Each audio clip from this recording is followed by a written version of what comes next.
नमस्कार, मैं हूं प्रेम कुमार, स्वागत है आपका। प्रणाम इंडिया में एक बार फिर वेलकम। राजस्थान कांग्रेस की दूसरी सूची आ चुकी है और इस दूसरी सूची में 43 नामों की घोषणा की गई है।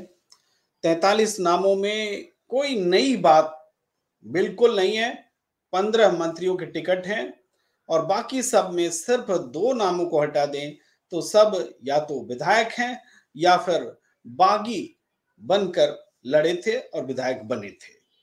तो इस तरीके से ये जो 43 नाम हैं और पहले सूची में जो 33 नाम घोषित किए गए थे, 43 और 33 को जोड़ें तो 76 नाम सामने आए हैं और अब तक जो कहा जा रहा था कि 106 लोगों की सूची तैयार थी लास्ट सीईसी की जो बैठक दिल्ली में हुई थी और जिसमें सोनिया गांधी जी ने शांति धारीवाल के नाम पर वीटो लगा दिया था। तो शांति धारीवाल का नाम अब तक सामने नहीं आया है और न तो महेश जोशी का नाम आया है और इसके लिए अशोक गहलोत खासे बेचैन भी हैं। लेकिन इस हद तक अशोक गहलोत लड़ करके ये 2 नाम ले आते, ऐसी अभी उनकी स्थिति या कुव्वत नहीं है। लेकिन फिर भी ये जो सूची आई है, इस सूची में मोटे तौर पर अशोक गहलोत ने जो चाहा है वो हुआ है। इसमें सचिन पायलट के समर्थकों की बमुश्किल 2 लोगों के नाम हैं, बाकी सब के सब ये तो एक तो सारे विधायक रिपीट हुए, मंत्री रिपीट हुए, तो जाहिर बात है अशोक गहलोत इसी की वकालत कर रहे थे कि हम नाम में कोई बदलाव नहीं चाहते, हम अपनी टीम को लड़ाना चाहते हैं, हमारी सरकार के प्रति कोई एंटी इनकम्बेंसी नहीं है और विधायकों के लिए जो एंटी इनकम्बेंसी की बात है उसको भी नहीं मानते। अगर हमारी सरकार ईमानदार है तो हमारे विधायक भी ईमानदार है, वो नहीं बिके वगैरह वगैरह। ये जो अशोक गहलोत की थ्योरी रही है, इसी थ्योरी के तहत ये नाम लगभग रिपीट किए गए हैं। तो कांग्रेस की तरफ से इस सूची में कोई परिवर्तन नहीं दिखा है।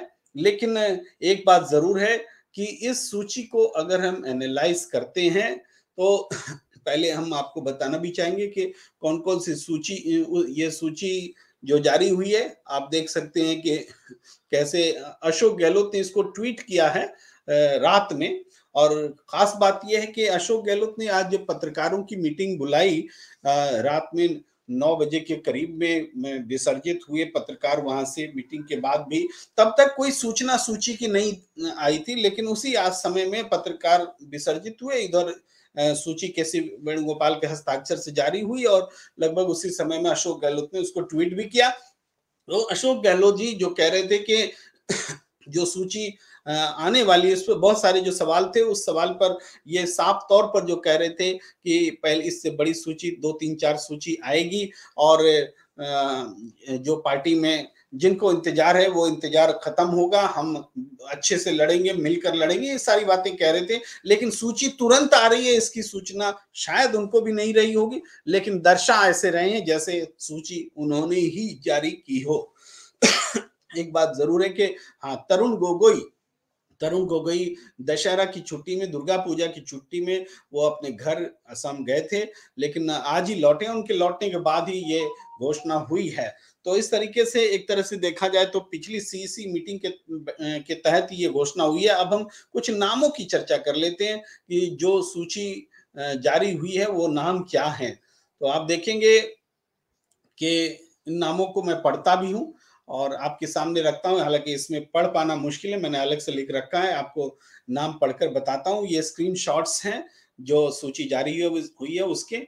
सादुल शहर से जगदीश चंद्र जहांगीर को टिकट दिया गया है। ये एमएलए हैं, श्री गंगानगर जिले में ये विधानसभा सीट है और पिछली बार कांग्रेस यहाँ से 9,667 वोटों से जीती थी। श्री गंगानगर में करणपुर में गुरमीत सिंह कुन्नूर को टिकट दिया गया है, रिपीट किए गए हैं, अच्छे मार्जिन से 28,000 से ज्यादा वोट से जीते थे। सूरतगढ़ श्री गंगानगर में ही है, यहाँ डूंगर राम गैदर को टिकट दिया गया है और यहाँ ये ऐसी सीट है जहां पर के नए प्रत्याशी हैं। सूरतगढ़ में भी ये नए प्रत्याशी हैं डूंगर राम, जिनको टिकट दिया गया है। ये सीट बीजेपी की सीट थी, जहां बीजेपी ने 10,000 से ज्यादा वोटों से जीत हासिल की थी। हनुमानगढ़ में विनोद चौधरी को टिकट दिया गया है। विनोद चौधरी एमएलए हैं और 15,000 से ज्यादा वोटों से यहाँ वो जीते थे। मैं दूसरा लिस्ट भी तब तक रखता हूँ, अगर ये आपको दिखाई दे सके तो मैं कोशिश करता हूँ कि दूसरी लिस्ट भी आए, लेकिन मैं पढ़ता जाता हूँ नाम और चर्चा भी करता जाता हूँ कि फिर खाजूवाला खाजूवाला बीकानेर में, यहाँ गोविंद राम मेघवाल को टिकट दिया गया है। ये सीट कांग्रेस की बहुत मजबूत सीट है। 30,000 से ज्यादा के मार्जिन से कांग्रेस ने ये सीट जीत रखी है। बीकानेर पश्चिम से बीडी कल्ला रिपीट हुए हैं, पिछली बार भी जीते थे, विधायक हैं, 6,000 से ज्यादा वोटों से उन्होंने जीत हासिल की थी। और नोखा नोखा वो सीट है जहां कांग्रेस ने अपने प्रत्याशी को रिपीट किया है, क्षमा कीजिए, बदला है। सुशीला डूडी को यहाँ उम्मीदवार बनाया है। पिछली बार रामेश्वर डूडी जी उम्मीदवार थे, इस बार उनकी पत्नी को टिकट मिला है। भाजपा यहाँ से जीती थी, 8,105 वोट बीजेपी को मिली थी। ये सीट नोखा में परिवर्तन देखने को मिला है, तो ये सुशीला डूडी यहाँ से उम्मीदवार हैं। तो इस तरीके से बदलाव लाने की कोशिश कांग्रेस ने कतई नहीं की है। और जो आप देख रहे हैं, मैंने दूसरा पन्ना भी जारी कर दिया है जिसमें केसी वेणुगोपाल के सिग्नेचर हैं और नाम है, उम्मीदवारों की सूची। मैं आपको और बाकी नाम भी देख रहा हूं, बता रहा हूं कि कहां से किनको टिकट मिला है। तो सरदार शहर चूरू में अनिल शर्मा को टिकट दिया है। 2018 में भंवरलाल शर्मा को टिकट मिला था, कांग्रेस के एमएलए रहे। इस बार अनिल शर्मा को यहाँ से टिकट मिला है। झुंझुनू में ब्रिजेंद्र ओला, यहाँ ब्रिजेंद्र ओला सचिन पायलट के समर्थक माने जाते हैं, इनको भी रिपीट किया गया है। ये एमएलए हैं, बहुत भारी मार्जिन से पिछली बार झुंझुनू में इन्होंने जीत दर्ज की थी। कांग्रेस के लिए 40,565 वोट से जीत दर्ज की थी। यहीं पर झुंझुनू में ही नवलगढ़ में राजकुमार शर्मा को रिपीट किया है कांग्रेस ने, इन्होंने भी भारी मार्जिन से जीत दर्ज की थी, 36,500 वोट से जीत दर्ज की थी। फतेहपुर यानी जो सीकर में पड़ता है, हाकम अली को कांग्रेस ने रिपीट किया है, एमएलए हैं, महज 860 वोट से इनको जीत मिली थी। इस बार बहुत कांटे का संघर्ष और सीट बचाना मुश्किल नहीं होगा।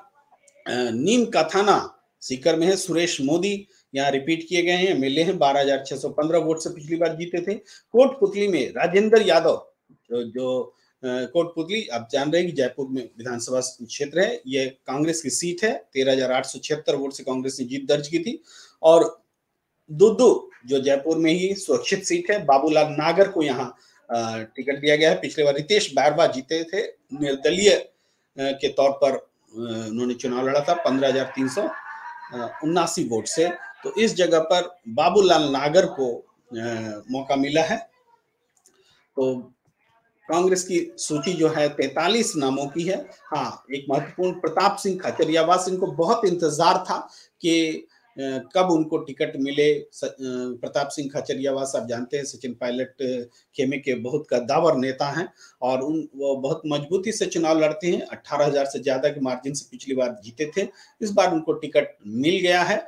और किशनपोल सीट से जयपुर में अमीन कागजी को रिपीट किया गया है। कांग्रेस ने के ये विधायक हैं, 8,000 से ज्यादा वोटों से जीत हासिल की थी। जयपुर में आदर्श नगर विधानसभा सीट से रफीक खान रिपीट हुए हैं, 12,500 वोट से इन्होंने जीत हासिल की थी। और यहाँ बस्सी एसटी जो सीट है, बस्सी सुरक्षित एसटी के लिए, आदिवासियों के लिए, यहाँ लक्ष्मण मीणा को उम्मीदवार बनाया गया है। पिछली बार दौलत सिंह मीणा निर्दलीय लड़ करके बागी बन करके जीते थे, 42,000 से ज्यादा वोट से जीत हासिल की थी। यहाँ लक्ष्मण मीणा को टिकट दिया गया है।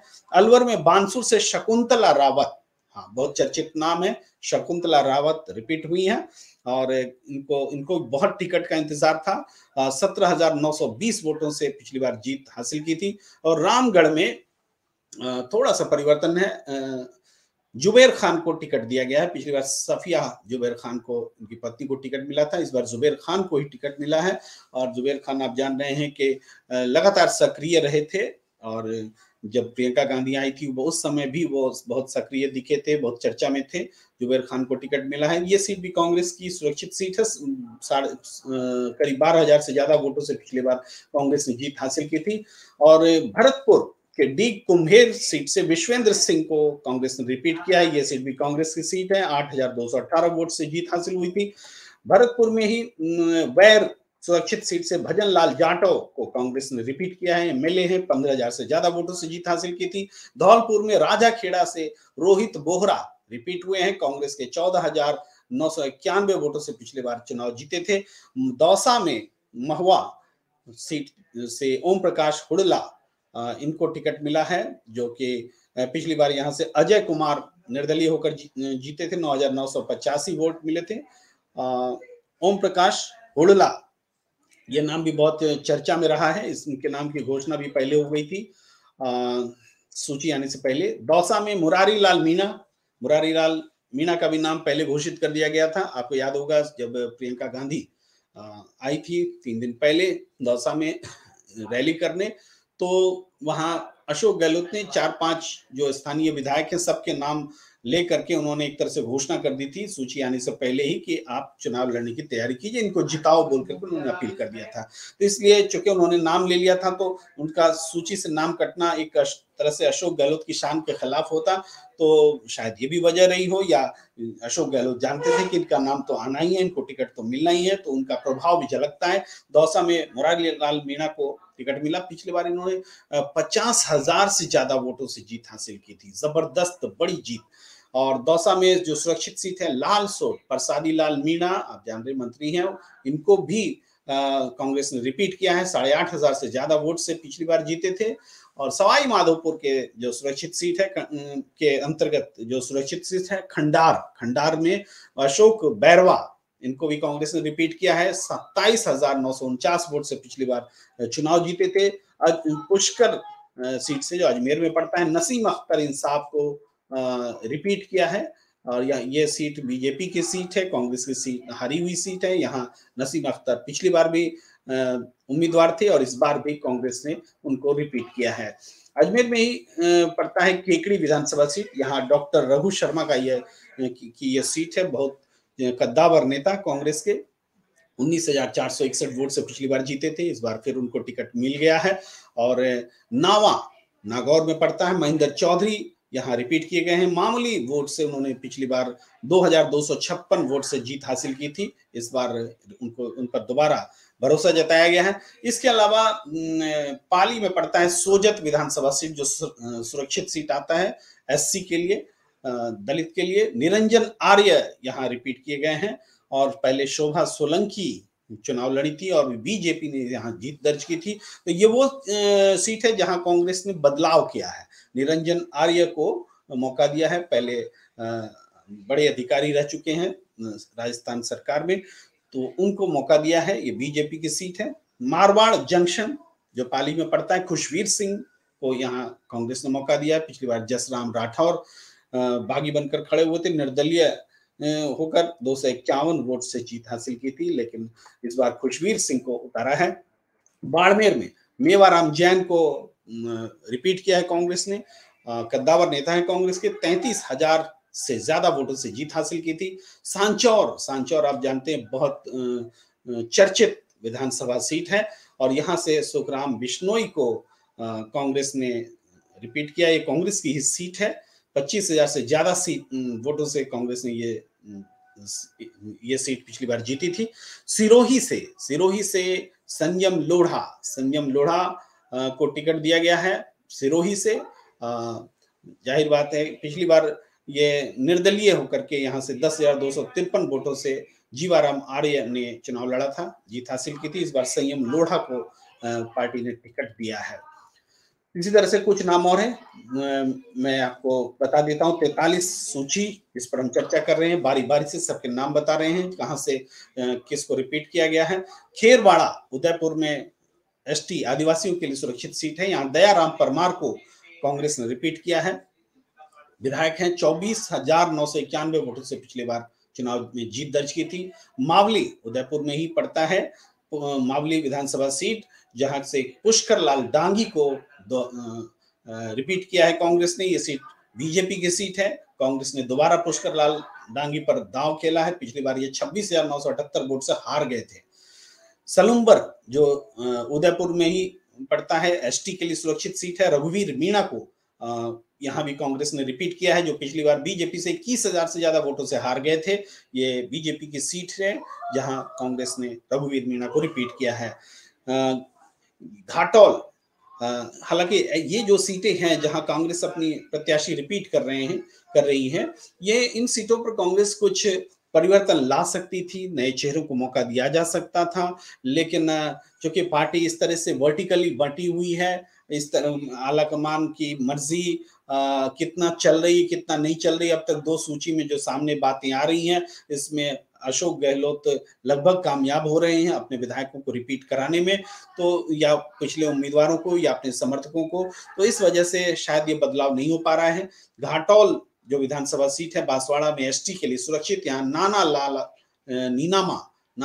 नीनामा को कांग्रेस ने दोबारा भरोसा किया है। पिछली बार ये महज 4,449 वोटों से बीजेपी से चुनाव हार गए थे। इस बार उम्मीद कर सकते हैं कि शायद बदली हुई परिस्थिति में कांग्रेस के लिए वो कुछ असर करें और चुनाव जीत कर लाएं। बांसवाड़ा एसटी के लिए सुरक्षित सीट है, यहां से अर्जुन बामनिया को कांग्रेस ने रिपीट किया है, एमएलए हैं। कांग्रेस ने इस सीट पर पिछली बार 18,366 वोटों से जीत हासिल की थी। इसी तरह से निम्बाहेड़ा चित्तौड़गढ़ में पड़ता है, यहाँ उदय लाल आंजना को कांग्रेस ने रिपीट किया है, कद्दावर नेता है, बड़े नेता है, 11,898 वोट से उन्होंने पिछली बार चुनाव जीता था। भीलवाड़ा में मांडल विधानसभा सीट में रामलाल जाट को कांग्रेस ने रिपीट किया है, विधायक हैं, 8,287 वोट से पिछले बार चुनाव जीते थे। इसी तरह से अंता जो 12 में पड़ता है, प्रमोद जैन भाया कांग्रेस के कद्दावर नेता हैं, मंत्री हैं, उन्होंने पिछली बार 34,000 वोट से जीत हासिल की थी, 34,000 से ज्यादा वोटों से। इस तरीके से हम देखें तो कांग्रेस की सीट में जो हमने लगभग पूरे नाम मैंने पढ़ लिए, और हम ये देख रहे हैं कि किस तरीके से कुल मिलाकर के कांग्रेस ने परिवर्तन की दिशा में कदम नहीं बढ़ाया है, बल्कि कांग्रेस ने ये कोशिश की है कि जो सीट है, जो अब तक जो दो सूची आई है, उसका कैरेक्टर यही नजर आता है कि कांग्रेस परिवर्तन करने से बची है। लेकिन अगर थोड़ा सा और इसमें हम देखें तो दूसरी लिस्ट में 15 मंत्री को टिकट दिया गया है। अभी भी बहुत सारे मंत्री इंतजार कर रहे हैं, शांति धारीवाल में महेश जोशी जैसे लोगों को इंतजार है कि उनको टिकट मिले। खाजूवाला से गोविंद मेघवाल मंत्री हैं, उनको टिकट मिला। बीकानेर पश्चिम से बीडी कल्ला को टिकट मिला। झुंझुनू से बृजेंद्र सिंह ओला को टिकट मिला। कोटपुतली से राजेंद्र यादव, सिविल लाइन से प्रताप सिंह खचरियावास, बानसूर से शकुंतला रावत, डी कुम्हेर से विश्वेंद्र सिंह, वैर से भजन लाल जाटव, दौसा से मुरारी लाल मीणा, लालसोट से प्रसादी लाल मीणा, सांचौर से सुखराम बिश्नोई, बांसवाड़ा से अर्जुन बामड़िया, निम्बाहेड़ा से उदय लाल आंजना, मांडल से रामलाल जाट और अंता से प्रमोद जैन भाया। ये 15 नाम हैं, 15 मंत्री हैं जिनको टिकट मिला है, और जिनको टिकट नहीं मिला है उनमें से 2 के नाम बहुत जोर शोर से लिए जा रहे हैं, एक शांति धारीवाल, दूसरा महेश जोशी। और अब तक पहली सूची और दूसरी सूची अगर दोनों को जोड़कर देखें तो 20 मंत्रियों को टिकट बांटे जा चुके हैं, और अब तक 5 निर्दलियों को भी टिकट मिल गया है। और जिन निर्दलियों को टिकट मिला है उनमें से आपको हमने नाम पढ़कर सुनाया था, सिरोही से संयम लोढ़ा, दूदू से बाबूलाल नागर, बस्सी से लक्ष्मण मीणा, महुआ से ओम प्रकाश हुड़ला, मारवाड़ जंक्शन से खुशवीर सिंह जोजावर को टिकट दिया गया है। ये सब के सब कांग्रेस से बागी होकर बीते चुनाव में चुनाव लड़े थे और जीत हासिल की थी निर्दलीय के रूप में। और 43 उम्मीदवारों में हमने आपको बताया कि केवल 2 नए चेहरे हैं जो कि इस बार जिनको जगह मिली है दूसरी सूची में। एक तो सोजत से पूर्व मुख्य सचिव रहे निरंजन आर्य को टिकट दिया गया है, और दूसरा नोखा से रामेश्वर डूडी की पत्नी सुशीला डूडी को उम्मीदवार बनाया गया है। तो एक सूची पहले आई थी, 2 दिन के अंतराल में 2 सूची, पहली सूची में 33 उम्मीदवारों के नाम थे, दूसरी सूची में 43 उम्मीदवारों के नाम है। इस तरह से उम्मीदवारों का ये किस्सा जो है हम आपको बता रहे हैं, लेकिन उम्मीदवारों का जो ये किस्सा है आगे अभी कांग्रेस में चलने वाला है, और बातें अभी खत्म नहीं हुई हैं, क्योंकि अब तक केवल 43 और 33 यानी 76 नाम आए हैं और 124 उम्मीदवारों के नाम आना बाकी है। इन उम्मीदवारों के नाम क्यों लटक गए हैं, इन उम्मीदवारों के नाम क्यों लटक गए हैं, ये एक बड़ा सवाल है। लेकिन इस पर हमें चूंकि बारी बारी से सूची आना और सबसे आखिर में राजस्थान का चुनाव होना है। राजस्थान का चुनाव जो होगा वो 25 नवंबर को होगा, तो इसलिए वक्त है। लेकिन चूंकि भारतीय जनता पार्टी ने बड़ी संख्या में सूची जारी कर दी है और इसके लिए जिन सीटों पर बीजेपी के नाम आ गए हैं, वहां से अगर कांग्रेस के उम्मीदवारों के नाम की सूची जारी होने में, ना उम्मीदवार तय करने में देरी होती है, तो निश्चित रूप से ये बात जो है खटकेगी और चुनाव लड़ने में दिक्कत आएगी। मगर सब आज की जो कुछ घटना है, इसको अगर हम इस सूचियों से रिलेट करें तो अशोक गहलोत बहुत परेशान है कि कैसे शांति धारीवाल और दूसरे लोगों को टिकट दिए जाएं। मैं आग्रह कर लेता हूं, बाहर से बहुत आवाज आ रही है, थोड़ा सा आवाज कम करो भाई। ये डिस्टरबेंस है, ये YouTube का जमाना है, मैं आपसे क्षमा मांगता हूं, आवाज आ रही थी। तो मैं कहता हूं कि ये जो सूची जारी हुई है, इसमें जो कांग्रेस के भीतर अशोक गहलोत और सचिन पायलट का स्पष्ट वर्टिकल जो दिख रहा है, भाई बीजेपी अब तक परेशान थी वसुंधरा राजे को लेकर के, अब वसुंधरा राजे को अब उन्होंने एक तरह से साध लिया है।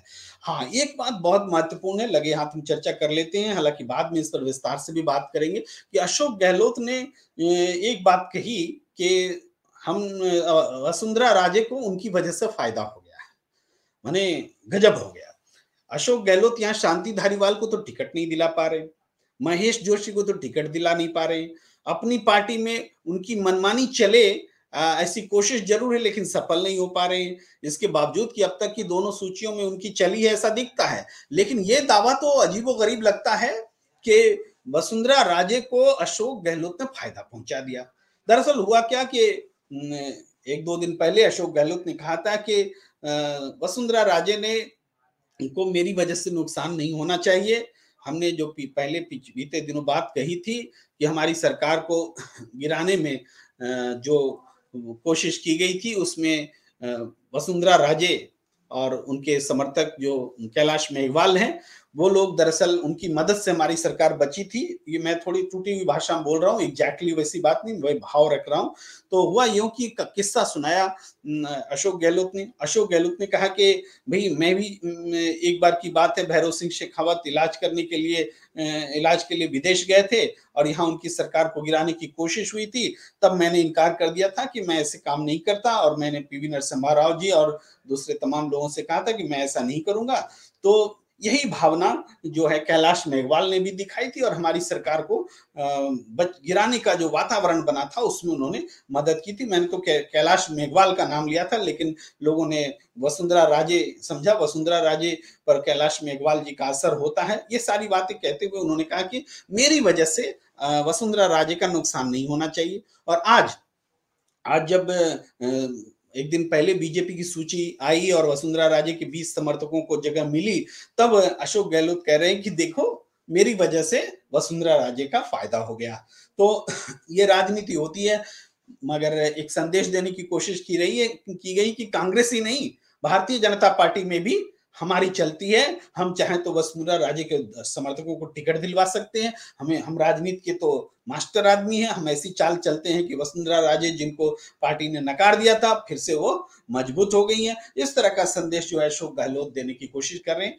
दूसरी एक घटना का जिक्र करना बहुत जरूरी लगता है कि आज अशोक गहलोत जी के जो ओएसडी हैं लोकेश शर्मा जी, वो सचिन पायलट से मुलाकात करते हैं। अब सचिन पायलट से मुलाकात करें ओएसडी, वो भी अशोक गहलोत के, तो ये एक राजनीति में एक ऐसी बात होती है जिसकी चर्चा जरूरी होती है। क्या वजह है, कौन से कारण हो सकते हैं कि अशोक गहलोत के ओएसडी को मुलाकात करना पड़े सचिन पायलट से। तो आप देख रहे हैं कि किस तरीके से अशोक गहलोत ने सीईसी की बैठक में शांति धारीवाल पर सोनिया गांधी के वीटो के बाद और सूची लटक जाने के बाद जब बाहर मैसेज जाने लगा, तो उन्होंने एक प्रेस कॉन्फ्रेंस की दिल्ली में जाकर मुख्यालय में, और उन्होंने एक तरह से आलाकमान से आर पार की लड़ाई का मन बना लिया और उन्होंने कहा कि कुर्सी हम छोड़ना चाहते हैं लेकिन कुर्सी हमें छोड़ेगी नहीं, और इस तरह की जो हम चर्चा कर चुके हैं, इस तरह से उन्होंने संकेत दिया, बताया कि हम कुर्सी छोड़ने वाले नहीं हैं। और दूसरी बात उन्होंने ये भी कही थी कि सचिन पायलट का नाम लिए बगैर कि जो उम्मीदवार बनता है उसको कांग्रेस में कभी मौका नहीं मिलता है। हालांकि सचिन पायलट ने भी एक दिन बाद इसका जवाब दिया था कि पार्टी में कौन मुख्यमंत्री होगा ये आलाकमान ही तय करेगा। तो ये इन सब पृष्ठभूमि में अशोक गहलोत, चूंकि सूची तय नहीं हो पा रही थी, 106 नामों पर दोनों लोग सहमत थे, इतना तो तय था, तो कम से कम 106 लोगों के नाम तो जारी हो जाने चाहिए थे। तो इस बीच दुर्गा पूजा और तरुण गोगोई का चला जाना छुट्टी पर अपने घर, ये सब फैक्टर हो गए। लेकिन उनकी अनुपस्थिति में भी आज तरुण गोगोई के आने के बाद दूसरी सूची जारी हुई, पहली सूची इससे पहले आई, लेकिन अशोक गहलोत उसके बाद प्रियंका गांधी के साथ लग गए, दिल्ली से ही साथ में आए।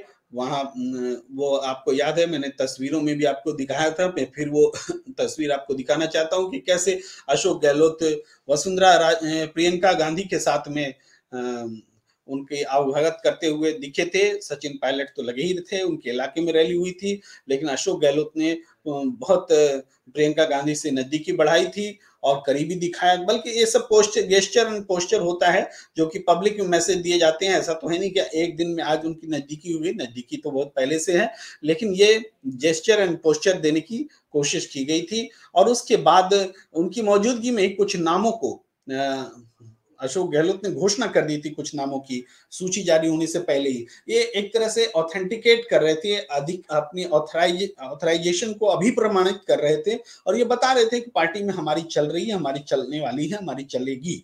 तो इस तरह का वो संदेश देने की कोशिश कर रहे थे, आर पार की लड़ाई के बीच अपनी स्थिति को मजबूत करते हुए। लेकिन अब फिर भी आगे रास्ता कठिन है। ऐसा नहीं कि अशोक गहलोत के मुताबिक ही सारी सूची आने वाली है, उसको मान लिया जाएगा। राहुल गांधी फिलहाल देश में नहीं है, लेकिन इस बीच उनके निर्देश पर ही चीजें चलेंगी। लेकिन इतना जरूर है कि तरुण गोगोई ने मामले को अपने हाथ में लिया है। अब तीसरी चौथी सूची जो आएगी, हालांकि हमें लगता है कि अब 1-2 दिन में आई जाएगी तीसरी सूची भी। तो इन सूचियों में सचिन पायलट के समर्थकों को अगर एकोमोडेशन नहीं मिलता है तो बात फिर बढ़ सकती है। और अब ये जो ताजा सूची आई है, इसकी प्रतिक्रिया को भी हमें देखना होगा। प्रतिक्रिया अभी मिलनी शुरू नहीं हुई है, प्रतिक्रिया मिलनी शुरू होगी तो वो भी लेकर हम आएंगे कि कितनी प्रतिक्रिया होती है। क्योंकि हम ये महत्वपूर्ण होता है कि सूची जारी होने के बाद इस पर प्रतिक्रिया कैसी रही, तो इस पर भी हम आगे बात करते रहेंगे आपसे। लेकिन इस सूची को हम आपको बताएं कि ये कांग्रेस की दूसरी सूची आ गई। 43 नाम रहे, उसमें सिर्फ 2 नए चेहरे रहे, 15 मंत्रियों को टिकट मिला और शांति धारीवाल और महेश जोशी के नाम लटक गए हैं। तो ये कुछ खास बातें हैं और हर सीट की हमने आपसे चर्चा कर ली है। हमें यकीन है कि हम इस सूची पर बात करने में कामयाब रहे हैं। आगे भी अपडेट के साथ हम आपके साथ पास आते रहेंगे। आपसे यकीन है कि आपसे आग्रह है कि आप हमारा यूट्यूब चैनल प्रणाम इंडिया जरूर सब्सक्राइब करें, फॉलो करें, ताकि हम आपके साथ इसी तरीके से बने रहें। और हम छोड़ जाते हैं आपसे आग्रह करते हुए कि प्रणाम इंडिया से जुड़ने के लिए आप यूट्यूब चैनल, फेसबुक और ट्विटर सब पर हमारे साथ जुड़ें, ताकि बातचीत का ये सिलसिला आगे भी जारी रहे। हमें दीजिए इजाजत। नमस्कार।